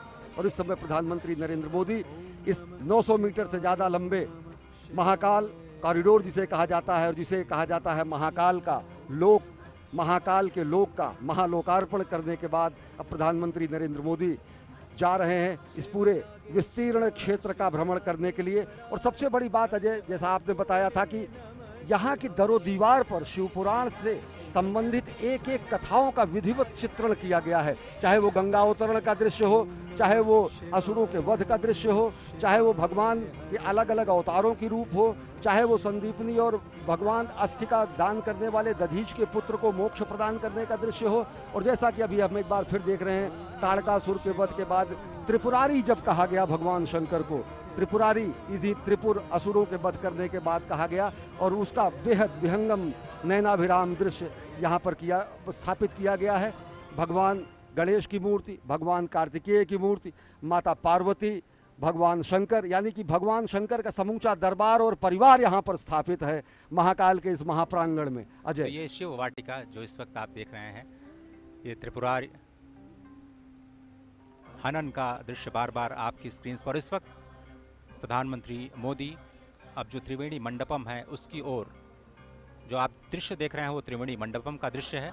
और इस वक्त प्रधानमंत्री मोदी का जो काफिला ई कार्ट के जरिए अब महाकालेश्वर पथ की ओर धीरे धीरे बढ़ता हुआ, तो महाकाल लोक का लोकार्पण अब किया जा चुका है। और अब धीरे धीरे जिसे महाकालेश्वर पथ कहा जाता है, जो अब इस प्रथम चरण में जो नंदी द्वार हैं वहां से शुरू होता है, और ये 900 मीटर से ज्यादा लंबा ये पूरा का पूरा महाकालेश्वर पथ, यहाँ से आपको भगवान शिव के जो अवतार हैं, भगवान शिव की जो लीलाएं हैं, भगवान शिव के नाम, भगवान शिव के गुण, उनकी कथाओं का मंचन करते हुए आपको चित्रवृत्तियां दिखाई देंगी जो आपको एक अद्भुत दुनिया में ले जाती हैं। और तकनीक का भी बहुत ही ज़बरदस्त इस्तेमाल यहाँ पर किया गया है, जिसमें अगर आपको इन भित्ति चित्रों पर जो कथाएं जिसे आप नहीं समझ पा रहे हैं, आप बारकोड के स्कैन के ज़रिए आप वहाँ तक पहुँच सकते हैं, और वहाँ की जो कथाओं को आप आसानी से तकनीक के माध्यम से उसके बारे में जान सकते हैं, उनके बारे में पढ़ सकते हैं। तो तकनीक का इस्तेमाल युवाओं को लुभाने की कोशिश, सभी पर्यटकों को आकर्षित करने की कोशिश, महाकालेश्वर पथ। और इस वक्त आप देख रहे हैं कि प्रधानमंत्री मोदी कैसे हर एक चरण के जो हर एक आयाम है उनका अवलोकन करते हुए, और मुख्यमंत्री इस वक्त उनकी मदद करते हुए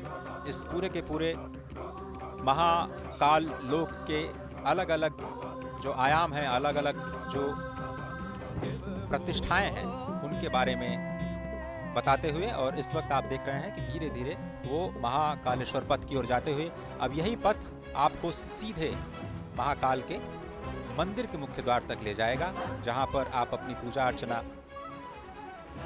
अपने तरीके से संपन्न कर सकते हैं। और अगर आप समझें तो ये पूरे के पूरे पथ में जो सुविधाएं हैं पर्यटकों के लिए वो विकसित की गई हैं, और मकसद यही है कि स्मार्ट सिटी के तौर पर उज्जैन को एक विकास दिया जाए, और केवल स्मार्ट सिटी ही नहीं बल्कि सांस्कृतिक शहर के रूप में भी उज्जैन को जाना जाता है। और जिस तरह से सभ्यता, संस्कृति, विज्ञान और तकनीक का एक अद्भुत और अनोखा संगम आपको इस वक्त दिखाई दे रहा है महाकालेश्वर पथ पर, जहां पर पैदल चलने की भी व्यवस्था है और ई कार्ड से भी चलने की भी व्यवस्था है। जिस पथ से प्रधानमंत्री इस वक्त जा रहे हैं, कल से जनता के लिए खोल दिया जाएगा, और आम जनता कल से ही इस पथ का प्रयोग करते हुए चाहे तो पैदल और चाहे तो ई कार्ड के माध्यम से भगवान श्री महाकालेश्वर के मुख्य मंदिर की ओर जाने के सफर पर निकल सकते हैं और साथ ही जो शिवलोक के कथाएं हैं उनको अपने आप में समाहित करने की प्रक्रिया को भी समझ सकते हैं, जान सकते हैं। निश्चित तौर से अजय अगर देखें तो ये अकल्पनीय दृश्य है। जिस तरीके से रुद्र सागर का पुनरुद्धार हुआ, जिस तरीके से रुद्र सागर को विस्तार दिया गया, जिस तरीके से रुद्र सागर का विस्तारीकरण करने के बाद सौंदर्यीकरण किया गया, उस तरीके से ये सही मायने में अगर देखें तो अद्वितीय है, अतुलनीय है, अप्रतिम है, अनुपम है। और ये जो छटा आप देख रहे हैं, इस समय देश देशांतर के अनेक मनीषी, महामंडलेश्वर और साथ ही साथ सनातन संस्कृति के ध्वजवाहक यहाँ पर साक्षी बन रहे हैं। महाकाल की इस धरती पर असंख्य देव और साथ ही साथ अन्य लोगों के साथ जो चराचर में व्याप्त है, निश्चित तौर से अगर देखें तो ये सनातन संस्कृति की धर्म ध्वजा का विश्व के पटल पर लहराने जैसा है। और साथ ही साथ अगर देखें तो ये एक स्वप्नद्रष्टा की साधना के सफल होने का परिणाम है। ये अजय देखें तो संकल्प से सिद्धि का परिणाम है। ये राष्ट्र सेवक की साधना का ये कर्मफल है। और साथ ही साथ कर्मयोगी प्रधानमंत्री नरेंद्र मोदी के दिशा निर्देशन में बना हुआ ये महाकाल का लोक आदि योगी को दी गई सही और सच्चे मायने की कार्यांजलि है। पुष्पांजलि अर्पित की उन्होंने अभी महाकाल के दरबार में, और अब कर्तव्य परायण स्वरूप में कार्यांजलि अर्पित कर रहे हैं सनातन संस्कृति के दिव्य प्रकाश स्तंभ के रूप में, जो कि महाकाल के महालोक के रूप में आज जिसका लोकार्पण किया गया है। एक और बहुत ही महत्वपूर्ण जानकारी जो मैं आप सभी के साथ साझा करना चाहता हूँ अश्विनी, वो ये कि आप इस वक्त जो दृश्य अपने टीवी स्क्रीन पर देख रहे हैं वो भारत का पहला नाइट गार्डन है। ये भारत का सबसे लंबा टेम्पल कॉरिडोर है, जिसे आप महाकालेश्वर पथ के तौर पर अब आज से जानेंगे। महाकाल लोक का ये महाकालेश्वर पथ इस वक्त भारत का सबसे लंबा कॉरिडोर, काशी कॉरिडोर भी आपने देखा, वो 300 मीटर करीब उससे 3 गुना ये जो लंबाई है। और इस वक्त जो दीवारों पर जो कथाएं चित्रित की गई हैं वो कैसे उकेरी गई हैं और कैसे सभी संतों से, सभी महर्षियों से विचार विमर्श करने के बाद किन श्लोकों को वहाँ पर उद्धृत किया जाना है। और इस पूरी के पूरे जो आपको दीवार दिख रही है वो 25 मीटर ऊंची, उसमें आधे किलोमीटर यानी 500 मीटर का जो हिस्सा है वो शिव पार्वती के विवाह के संबंध से जुड़ी हुई कथाओं के लेकर के समेटे हुए हैं। और अजय, सबसे बड़ी बात आपने ये भी बताई, दर्शकों को अपनी रिपोर्ट में भी दिखाया कि किस तरीके से ये पुरातन और नवीन का संगम भी है।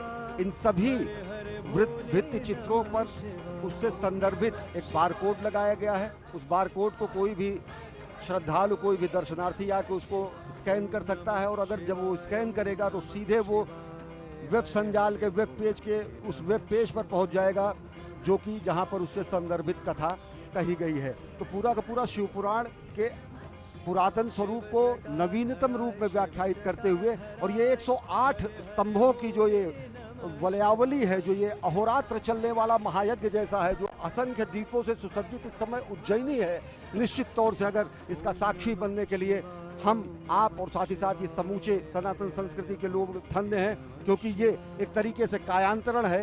ये महालोक का निर्माण समूचे उज्जैन और उस परिसर का कायांतरण है, रूपांतरण है, जो नयनाभिराम स्वरूप में आप देख रहे हैं। अजय, स्वागत है आप सभी का भारत के पहले नाइट गार्डन में। इस वक्त जो आप तस्वीरें देख रहे हैं, श्री महाकाल लोक के नाइट गार्डन में भगवान शिव की लीलाओं पर आधारित ऐसी 190 मूर्तियां स्थापित की जानी हैं।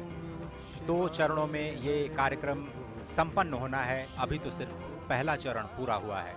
स्मार्ट सिटी परियोजना के तहत उज्जैन को विकसित करने की ये जो योजना है, उसके दूसरे चरण का कार्य मार्च 2024 तक पूरा होने की संभावना, उम्मीद जताई जा रही है। जैसा कि अभी आपने सुना, 108 स्तंभ स्थापित किए गए हैं, जिसमें भगवान शिव और उनके गढ़ों की विभिन्न मुद्राएं बनी हुई हैं। और आप देखें, स्वयं महाकाल के रूप में जो लोक कलाकार हैं, और 750 से ज़्यादा लोक कलाकार देश के अलग अलग हिस्सों से अपने कार्यक्रम का, सांस्कृतिक कार्यक्रम को प्रदर्शित करते हुए इस वक्त आपकी टेलीविजन स्क्रीन पर नजर आ रहे हैं। श्री महाकाल लोक में 18 फीट की 8 प्रतिमाएं हैं, जिसमें नटराज, भगवान शिव के पुत्र गणेश और कार्तिकेय, दत्तात्रेय अवतार, पंचमुखी हनुमान, चंद्रशेखर महादेव की कहानी, शिव और सती और समुद्र मंथन जैसे विहंगम दृश्य शामिल हैं। उसके बाद थोड़ी सी उससे कम ऊंची 15 फीट की जो प्रतिमाएं हैं उनकी संख्या 23 है, जिसमें आपको शिव के तांडव नृत्य का एक तरह से अवलोकन करने को मिलेगा। और ये जो आप देख रहे हैं मूर्ति, वो भगवान शिव के विवाह की जो झांकी है वो दिखा रही है। और इसके साथ ही जो मध्य प्रदेश की पारंपरिक लोक कला है, कैसे आप अध्यात्म के जरिए अपने आप को जोड़ पाते हैं, वो इसमें शिव नृत्य और शिव के विवाह के जो प्रसंग हैं उनके माध्यम से भगवान शिव के लोक में आपको ले जाने की तैयारी करता हुआ ये महाकाल का लोक, जिसमें आप शिव नृत्य के साथ साथ 11 रुद्र, उनके महेश्वर अवतार, भगवान शिव के अघोर अवतार, ये आप देखें। विषपान, अमृत मंथन के बाद जो विषपान के दृश्य हैं वो आपको दिखाई दे रहे हैं। साथ ही जो अघोर अवतार के साथ साथ काल भैरव, शरभ भैरव, खंडोबा अवतार और वीरभद्र द्वारा किया गया जो दक्ष वध है, उसकी भी मूर्तियां आपको यहाँ पर स्पष्ट तौर पर दिखाई देंगी। शिव बारात आपने देखा, उसके बाद मणिभद्र अवतार, भगवान श्री गणेश और कार्तिकेय के साथ जो पार्वती, जिसका जिक्र हमारे साथी अश्विनी जी कर रहे थे कि शिव वाटिका का निर्माण किया गया है। तो यहाँ पर 4 वाटिकाएं बनाई गई हैं, जिसका हम आपको लगातार उसके बारे में बताते रहेंगे। और इस महाकाल लोक में 11 फीट की 17 प्रतिमाएं स्थापित की गई हैं, जिसमें प्रवेश द्वार पर आपने देखा भगवान श्री गणेश, उसके बाद अर्धनारीश्वर, अष्ट भैरव, ऋषि भारद्वाज, वशिष्ठ, विश्वामित्र, गौतम, कश्यप, जमदग्नि, जो आपने सप्तर्षि के जो मूर्तियां देखी वो शामिल हैं। बहुत ही अद्भुत जो प्रतिमाओं का दर्शन और उसके साथ साथ जो भगवान शिव की जो शिवत्व का दर्शन है, वो आप कैसे दृश्यों के माध्यम से अपने आप में समाहित करते हुए भगवान श्री महाकालेश्वर मंदिर की अपनी यात्रा को धीरे धीरे आगे बढ़ाते हुए और अत्याधुनिक सुविधाओं का आनंद लेते हुए कैसे आप अध्यात्म के सफर पर चल सकते हैं और कल ही से इस योजना का या फिर कहें इस सुविधा का लाभ उठा सकते हैं, वो अब राष्ट्र को समर्पित हो चुका है। स्वागत है आप सभी का महाकाल लोक में, स्वागत है आप सभी का भारत के पहले नाइट गार्डन। ज्योतिर्मयं चंद्रकलावतं सं भक्ति प्रदानाय कृपावतीर्णं तं सोमनाथं शरणं प्रपद्ये। संकल्पना है सही मायने में यहाँ पर इस समय धरती पर उतर आई है और सब कुछ इस समय शिवोहम के स्वरूप में हो चुका है। न मे द्वेष रागो न मे द्वेष रागो न मे लोभ मोहो मदो नैव मे नैव मात्सर्य भावः न धर्मो न चार्थो न कामो न मोक्षः चिदानंद रूपः शिवोहम। अगर शिव को व्याख्यायित करने की कोशिश की जाती है तो कहा जाता है न वो द्वेष है, न राग है, न लोभ। और वह रूप जो सही मायने में आज देखें तो आज रुद्र सागर के तट पर, पुण्य सलिला क्षिप्रा के तट पर, उज्जैन नगरी में इस समय विलक्षण क्षण के हम सहभागी बन रहे हैं। हम देख रहे हैं ये नयनाभिराम दृश्य, किस तरीके से कायांतरण हुआ है, किस तरीके से रूपांतरण हुआ है, किस तरीके से कलेवर बदला हुआ है। और सही मायने में अगर देखें तो अगर एक सशक्त नेतृत्व होता है, स्पष्ट दूरगामी लक्ष्य होता है, अगर दूरदृष्टा का संधान होता है और संकल्प होता है, तो ये प्रमाण है कि किस तरीके से संकल्प की सिद्धि होती है। अजय, प्रधानमंत्री नरेंद्र मोदी के दिशा निर्देशन में ये पूरा का पूरा निर्माण कार्य किया गया है मध्य प्रदेश सरकार द्वारा। आप इस सफर को जारी रखें। सिर्फ मैं एक छोटी सी जानकारी आपके साथ और अपने दर्शकों के साथ साझा करना चाहता हूँ। ये जो नाइट गार्डन आप देख रहे हैं, ये अद्भुत इसलिए है क्योंकि ये आत्मनिर्भरता की कहानी है। ऐसा इसलिए क्योंकि इस पूरे प्रांगण में सौर ऊर्जा से संचालित करीब 450 किलोवाट ऊर्जा का उत्पादन होता है और इससे करीब जो 80% विद्युत का उत्पादन या जो उपभोग है, जो इस वक्त आप देख रहे हैं नाइट गार्डन में किया जा रहा है, वो यही के प्रांगण में जो सौर ऊर्जा स्थापित की गई है 450 करीब 450 किलोवाट के संयंत्र के द्वारा 80% जो हिस्सा है वहीं से आ रहा है। इसलिए मैं कह रहा हूं कि ये आत्मनिर्भरता की कहानी है और पूरे विश्व तक इस कहानी को ले जाना इसलिए ज़रूरी है क्योंकि भारत सक्षम है वो करने में जिसकी कल्पना आप कर सकते हैं, जिसके बारे में आप सोच सकते हैं। और आप देख रहे हैं मलखम्ब मजे, इसके बारे में बताएं, पूरा का पूरा कितना ये विलुप्त होती है हमारी विरासत थी और जिसको पुनर्जीवित करने का कार्य प्रधानमंत्री नरेंद्र मोदी ने किया।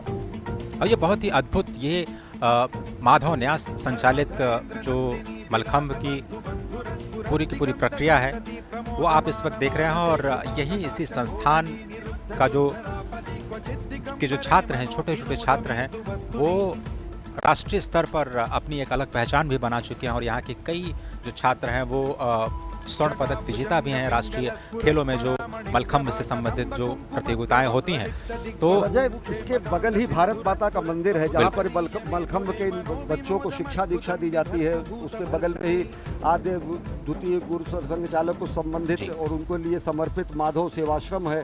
और साथ ही साथ ये जो विलक्षण हम देख रहे हैं कि ये जो हमारी कला थी, जो हमारा ये ज्ञान था, जो हमारा ये कर्तव्य था, जो हमारा व्यायाम था, जो कि कहीं लुप्त हो रहा था, उसको जो है पुष्पित पल्लवित संवर्धित और स्थापित करने का प्रयास प्रधानमंत्री नरेंद्र मोदी ने किया। और देख रहे हैं आप भारत माता का मंदिर, जो कि महाकालेश्वर भक्त निवास भी यहाँ पर है और महाकाल के प्रांगण से ही सटा हुआ ये भारत माता का मंदिर है। निश्चित तौर से अगर देखें तो 2 ही मंदिर हैं, या तो हरिद्वार में भारत माता का मंदिर है या फिर उज्जैन में भारत माता का मंदिर है। हम उस संस्कृति के हैं अजय, जो हम कहते हैं कि माता पृथ्वी पुत्रो अहम, माता पृथ्वी है और हम उसके पुत्र हैं। हम ऐसे उस सनातन संस्कृति के हैं जो हम कहते हैं कि हम अपनी जन्मभूमि को माँ के सदृश मानते हैं। हम उस संस्कृति के हैं जो ये कहते हैं कि जननी जन्मभूमिश्च स्वर्गादपि गरीयसी। हम उस सनातन संस्कृति और भारत भूमि की पूर्ण भूमि के हैं जो कि ये बताते हैं कि जीवन का क्षण क्षण और शरीर का कण कण राष्ट्र के लिए समर्पित होना चाहिए। और इन्हीं ध्येय वाक्यों को आगे लेते हुए और राष्ट्र निर्माण के प्राण प्रण से जुटे हुए इस राष्ट्र साधक के संकल्पना के साकार होने का आज दिन है, स्वप्न दृष्टा के स्वप्न के साकार होने का दिन है। ये विहंगम दृश्य खुद बताता है कि किस तरीके से पूरा का पूरा इस परिसर का कायांतरण हुआ है, रूपांतरण हुआ है, दिव्य अलौकिक छटा मिली है। अजय, कुमुद सरोवर का दृश्य आप देख रहे हैं और जिस तरह से हमने पहले कहा कि यहाँ पर जितने भी विद्युत का उत्पादन किया जाता है वो पूरे के पूरे इसी प्रांगण में प्रयोग किया जाता है। ऊर्जा के उत्पादन के लिहाज से 80% आत्मनिर्भरता प्राप्त की जा चुकी है और बहुत ही समझना इसलिए भी आवश्यक है एक और बात कि सुरक्षा की दृष्टि से भी जो तकनीक का इस्तेमाल इस पूरे प्रांगण में किया गया है वो अभूतपूर्व है। 24 घंटे यहाँ पर विशेष सर्वेलांस कैमरों के जरिए निगरानी की जा रही है, क्योंकि इसमें बहुत बड़ी संख्या में लोग आने वाले हैं। अगर आप देखें जो नंदी द्वार है वहाँ से करीब 20,000 लोग एक साथ प्रवेश कर सकते हैं। महाकाल के परिसर में अगर हम समझें तो हर घंटे 1 लाख से ज़्यादा लोग महाकालेश्वर के दर्शन कर सकते हैं। इतने लोगों पर निगरानी रख पाना बहुत ही मुश्किल कार्य होता है और इसीलिए हम कह रहे हैं बार बार कि आर्टिफिशियल इंटेलिजेंस का इस्तेमाल करते हुए एक बहुत ही उन्नत और अत्याधुनिक कमांड एंड कंट्रोल सेंटर बनाया गया है, जिसके ज़रिए जो सर्वेलांस कैमरों की मदद से जो integrated command and control centre है पूरे परिसर की 24 घंटे निगरानी की जाएगी।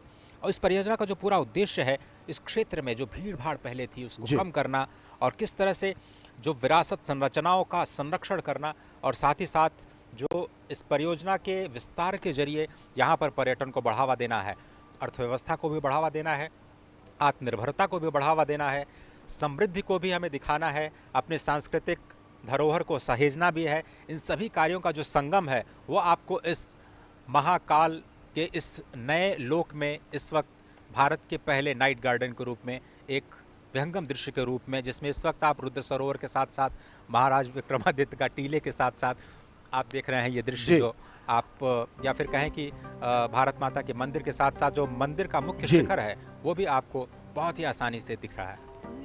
अप्रतिम विहंगम दृश्य, नयनाभिराम दृश्य। और अजय, जैसा आपने बताया कि भारत ने ही प्रधानमंत्री नरेंद्र मोदी के अध्यक्षता में और उनके नेतृत्व में इंटरनेशनल सोलर अलायंस की स्थापना की और यहाँ इस पूरे परिसर का जो प्रकाश की व्यवस्था की गई है वो सौर ऊर्जा द्वारा संचालित है।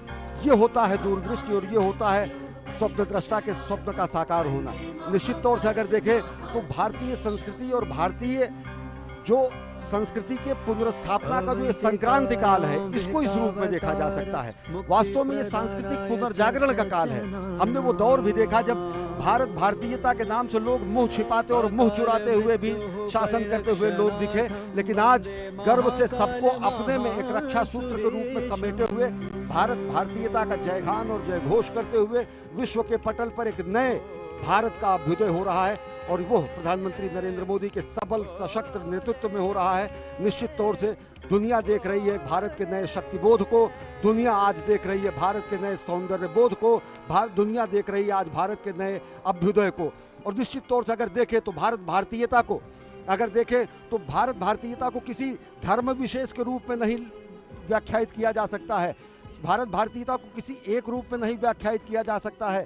स्पष्ट तरीके से कहा गया है, उत्तरे हिमालयश्च दक्षिणे, जो उत्तर में हिमालय है और साथ ही साथ दक्षिण में जो हमारी स्थिति है महासागर के दक्षिण में और हिमालय के उत्तर में जो समूची धरा है वो धरा भारत और भारतीयों की धरा है। ये महाघोष हमने ईसा पूर्व शताब्दियों पहले अपने पुराणों और वेदों में इसका उद्घोष किया।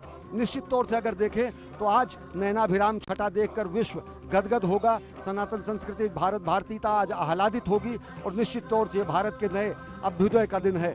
और अगर उनको चंद शब्दों में समेटे श्रद्धेय अटल जी के शब्दों में अजय, तो उन्होंने कहा कि मैं एक बिंदु परिपूर्ण सिंधु, ये रुद्र सागर के एक एक बिंदु में भी ये व्याख्या समझी जा सकती है कि किस तरीके से हमारा समाज है। हम तो एक बिंदु परिपूर्ण सिंधु, यह है मेरा हिंदू समाज, मेरा इसका संबंध अमर, मैं व्यक्ति और यह है समाज, इससे मैंने पाया तनमन, इससे मैंने पाया जीवन, मेरा तो बस कर्तव्य यही सब कुछ कर दूं इसको अर्पण, मैं तो समाज की थाती हूँ, मैं तो समाज का हूँ सेवक, मैं तो समष्टि के लिए व्यष्टि का कर सकता बलिदान अभय, तन मन हिंदू जीवन हिंदू रग रग हिंदू मेरा परिचय। मानवता के कल्याण के लिए हमने अस्थि का दान किया है, समष्टि के कल्याण के लिए व्यष्टि का बलिदान करना हमारी परंपरा रही है, समष्टि के कल्याण की प्रार्थना और अभ्यर्थना करनी हमारी सनातन संस्कृति का मूल बिंदु रहा है। और आज महाकाल के इस दरबार से, महाकाल के इस